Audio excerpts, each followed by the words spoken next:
Welcome to Mechanic. Today we have our 2016 BMW i3 on this vehicle.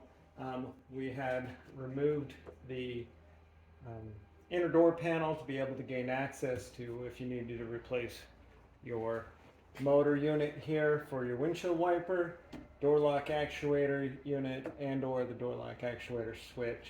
To be able to replace these lights, they're LED.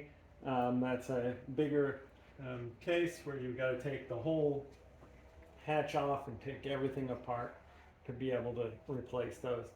Being they're LED, very unlikely that you'd be replacing those for most of the parts.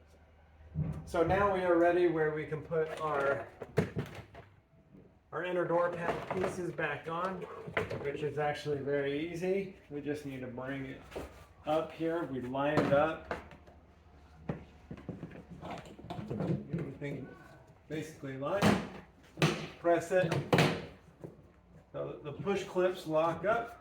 We've got two T20 screws that go here and two T25 screws that go right up in here. Then on both sides is the same process. We need to find which one goes on which side. But we have a little tab here that's going to lock into that first bottom piece. Lining these up, and snapping that over, and then this one is a longer screw with the little attacher piece on it, and that's also a T20 there. And so we do that on both sides.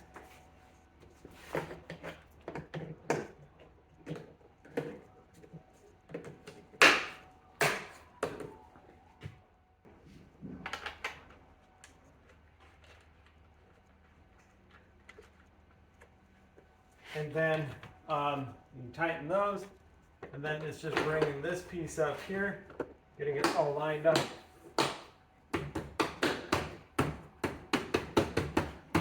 And snapping it all together.